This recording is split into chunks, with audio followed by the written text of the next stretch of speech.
Bonne année 2022 à tous. Que cette année soit une année de joie, de prospérité, de bonheur, d'amour et surtout de santé. 2022 sera une année importante pour la communauté de communes du Cœur de l'Ostrevent, puisque de grands projets arrivent à maturation et vont se concrétiser au cours de cette année. Depuis plusieurs années, je le dis lors de mes cérémonies de vœux, je souhaite la gratuité des transports pour l'ensemble des communes du Douaisis. Et voilà, cette année nous l'avons fait, nous l'avons décidé, le conseil communautaire l'a engagé. Depuis le 1er janvier 2022, l'ensemble des transports publics sur le territoire sont gratuits. Nous en sommes très fiers et bien évidemment, la logique environnementale, sociale, culturelle, de mobilité, elle a dicté notre choix.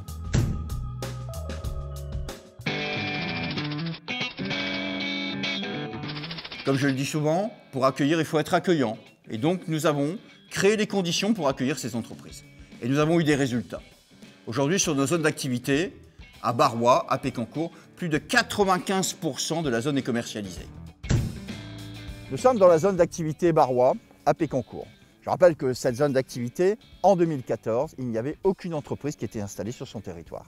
Depuis quel chemin nous avons réalisé avec Joël Pirache, premier vice-président en charge du développement économique, puisque aujourd'hui, c'est 14 entreprises qui sont installées, près de 700 emplois, et à terme, 25 entreprises et plus de 1000 emplois qui auront été créés dans cette zone. Faire venir une entreprise, ça demande un certain temps, et quand on voit les bâtiments qui commencent à sortir, cela est très agréable. Et puis Joël, bien sûr, la bonne nouvelle, c'est le groupe Leclerc qui a déposé son permis de construire. Oui, bien sûr, le Leclerc dont on a parlé pendant un certain temps, mais Leclerc a déposé son permis en mairie de Pécancourt et ça nous a fait un grand plaisir parce que c'est une attente aujourd'hui de la population qui est là. En ce qui concerne la Renaissance à Sommin, la zone historique est commercialisée aujourd'hui à plus de 92%. Sur l'extension de cette zone, un grand projet en 2022 qui verra concrétisation en 2023, l'arrivée de la société Bilz d'Euro. Nous sommes très fiers en effet d'annoncer la construction de cette plateforme bimodale qui associera le ferroviaire et la route sur cette zone de la Renaissance. Cette plateforme de Sommin du secteur 1 permettra la création de plus de 300 emplois, ce dont nous sommes très fiers, sans oublier le secteur 3 qui plus tard permettra la construction d'une deuxième plateforme logistique où près de 200 emplois seront créés également. C'est à terme près de 700 emplois sur l'ensemble de la zone qui permettra bien sûr le développement en concertation avec la ville de Sommin. Le conseil communautaire a décidé le 9 décembre 2021 que notre centre nautique, créé par la communauté de communes du Cœur de l'Ostrevent, se fera à Aniche.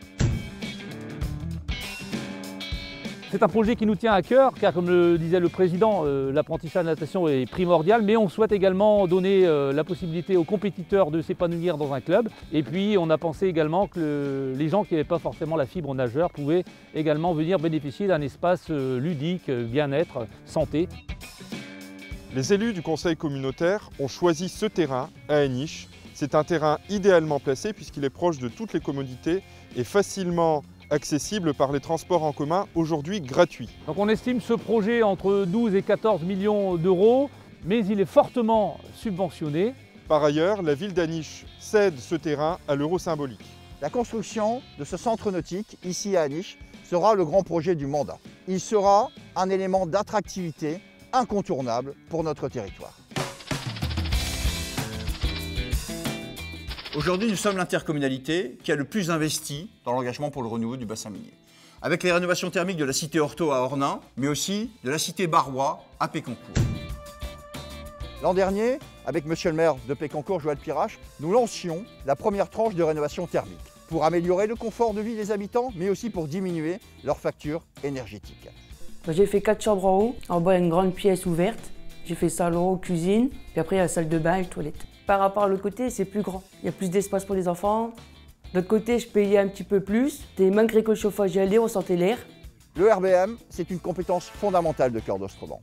Nous souhaitons, sur le premier triennal, rénover 2500 logements miniers sur les 4500 existants sur le territoire. C'est considérable.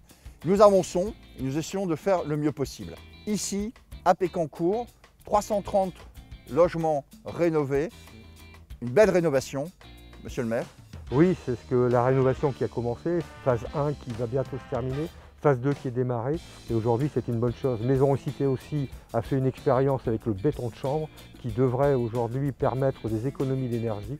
50 maisons, c'est un projet, c'est une première pour eux. On espère que ça sera continué parce qu'il y a une filière qui veut être créée.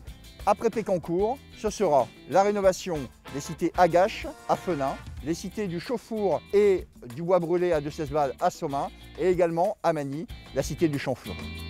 Aujourd'hui, au-delà de la rénovation thermique des logements qui est assurée par les bailleurs historiques, Maisons de Cité et la SIA, l'enjeu pour nous, ce sont les opérations intégrées, c'est-à-dire la rénovation des espaces publics à l'intérieur de la cité.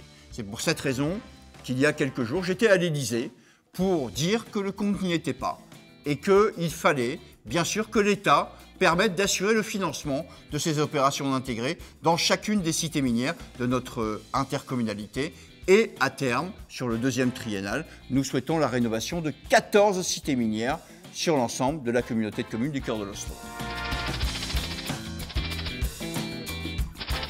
Nous avons décidé, pour lutter contre l'habitat indigne, pour lutter contre les marchands de sommeil, d'instaurer le permis de louer, le permis de diviser, qui a été délibéré par le Conseil communautaire le 8 décembre. Le principe est simple. Chaque propriétaire privé, chaque bailleur, devra demander à sa commune une autorisation qui sera ensuite instruite par les services de Cœur d'Ostrevent. Cœur d'Ostrevent ira visiter les logements et délivrera ou non un permis de louer. Nous sommes ici à Hainiche devant de l'habitat privé ancien qui a mal vieilli, vous le voyez de vous-même, qui est aujourd'hui complètement vide. Avec le permis de louer, permis de diviser et tous les dispositifs qui seront mis en place dans le cadre de l'habitat, nous luttons contre ce type de logement indigne.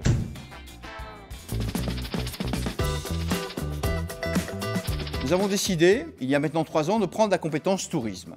Attirer des habitants, mais aussi des touristes sur notre territoire, c'est fondamental.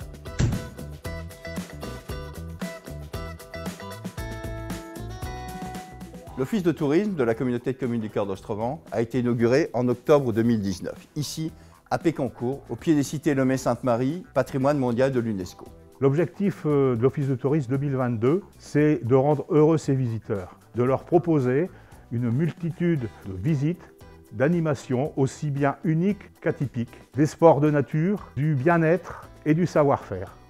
Lisa, Marie et moi-même serons ravis de vous accueillir en 2022 sur le territoire lors de manifestations, mais aussi ici, à Pécancourt, dans ce formidable bâtiment, où vous allez pouvoir retrouver différentes offres, l'espace coworking, un espace récréatif, un escape game, et aussi une nouveauté pour 2022, un espace restauration. Des soirées repas, des apéros terrasses seront organisés les week-ends et en partenariat avec des restaurateurs du territoire. Nous avons aussi un territoire qui aujourd'hui a plein d'atouts, qui relève les défis, et c'est important de le montrer, de donner l'image d'un territoire novateur. Et ceci, nous le faisons également en reconnaissant l'intérêt communautaire à la base de loisirs de Rieulay. Dorénavant, nous aiderons la commune de Rieulay, en concertation avec le département, pour aménager ce site qui accueille 250 000 visiteurs à l'année. Il y a 30 ans, commençait une nouvelle aventure pour ce site des Argales. Aujourd'hui, vous avez ce lac derrière moi de 33 hectares. Une pépite pour la région. C'est une exploitation qui devenait très difficile pour la commune de Rieulay. Aujourd'hui, grâce à la communauté de communes de Cœur d'Ostrevent, grâce à l'impulsion de son président Frédéric Delannoy, nous avons su avoir l'unanimité des 20 maires de la communauté de communes afin que ce site devienne un site intercommunal. Cela veut dire que dorénavant, l'ensemble de la gestion de cette base de loisirs sera partagée entre la communauté de communes, la commune de Rieulay et le département. Comment nous allons décliner cela? Tout d'abord, permettre de mieux accueillir les 250 000 visiteurs par an. Permettre l'étanchéité de cette base afin que les engins motorisés ne puissent plus la fréquenter. L'aménagement d'un grand parking qui permettra de décongestionner la commune de Rieulay. La mise en place de signalétiques importantes, assurer la police, bien sûr, de l'ensemble de la base. L'aménagement d'un lieu d'accueil, d'un bloc sanitaire et de vestiaires. Nous avons une situation qui est tout à fait particulière. Depuis 1 an maintenant, le chômage baisse, diminue de manière importante pour les jeunes de moins de 25 ans, mais aussi pour les seniors. Ces bons résultats, nous le devons bien sûr à une conjoncture économique, mais aussi au travail qui est réalisé de manière générale par tous les partenaires de l'emploi au niveau local. C'est pour cette raison que nous avons décidé au niveau de la communauté de communes du Cœur d'Ostrevent de créer un service emploi-formation. L'idée est de créer ce lien, cette adéquation entre l'offre d'emploi proposée par l'ensemble des entreprises du territoire et la demande des personnes qui sont sans emploi.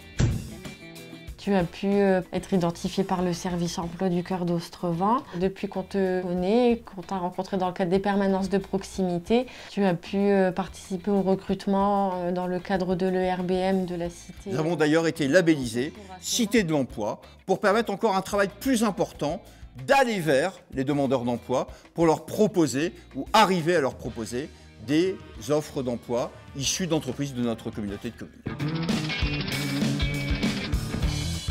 La collecte et la valorisation des déchets ménagers est la compétence première de Cœur d'Ostrevent. C'est d'ailleurs son principal budget, puisque sur une année, c'est plus de 10 millions d'euros. Avec des résultats. En 2021, 33 000 tonnes de déchets collectés en porte-à-porte pour les 5 services proposés, soit 468 kg par habitant. Et enfin, 4 304 rendez-vous spéciaux encombrants en porte-à-porte. Cette année, par l'intermédiaire du CIAVED, les habitants de Cœur d'Ostrevent disposeront d'un nouvel équipement qui permettra de trier plus en quantité et en qualité de déchets et donc d'augmenter encore notre performance de recyclage.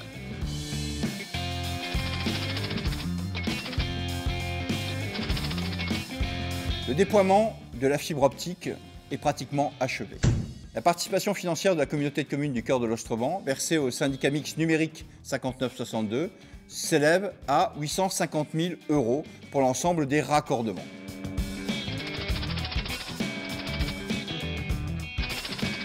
Cœur d'Ostrevent a décidé il y a quelques années de prendre la compétence électrification rurale pour permettre 5 communes de réaliser des travaux de renforcement et de sécurisation électrique. Ici à l'offre, en collaboration avec la municipalité, nous avons pris la maîtrise d'ouvrage. En même temps, la municipalité a pu procéder à des travaux d'embellissement et d'enfouissement des réseaux d'une grande ampleur. L'année 2021 a été importante en matière culturelle, puisque 6 nouvelles bibliothèques, médiathèques ont rejoint le réseau de lecture publique de Cœur d'Ostrevent. L'intérêt, que chaque habitant puisse avoir le même accès aux mêmes services, quel que soit l'endroit où il habite sur le territoire. Ainsi, c'est aujourd'hui plus de 4000 adhérents dans nos médiathèques, bibliothèques. Bien sûr, comme chaque année, nous accompagnons les 20 communes de la communauté de communes de Cœur d'Ostrevent pour la mise en place de leurs spectacles artistiques et culturels.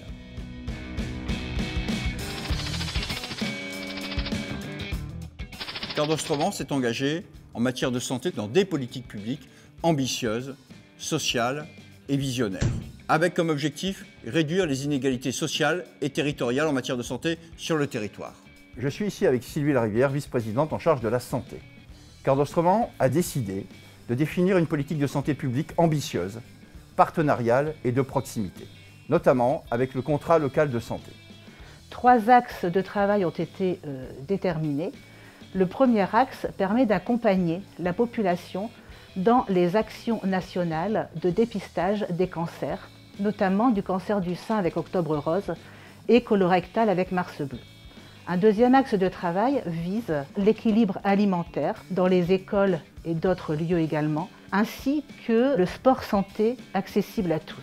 Le troisième axe vise l'optimisation de la qualité de l'air dans les bâtiments publics notamment. Ce contrat local de santé est également rejoint par le contrat local de santé mentale qui vise à travailler sur le bien-être de la population de notre territoire. D'une manière générale, nous avons aussi décidé, en collaboration avec l'hôpital de Somain, de mettre en place des centres de vaccination. Cela a permis également de créer de nombreux centres de vaccination itinérants qui ont permis à de nombreux habitants de se faire vacciner de la première à la 3e dose. Nous avons également assuré l'acheminement, le transport de ces personnes dans ces centres. Que de projets en 2022. Je sais pouvoir compter sur mon équipe de vice-présidents, solidaires, engagés, respectueuses de leur environnement et de la communauté de communes. L'objectif, bien sûr, développer l'identité de notre communauté de communes et permettre la réalisation pour le bien de la population de l'ensemble de ces projets et de ces compétences. Bonne année 2022 à toutes et à tous.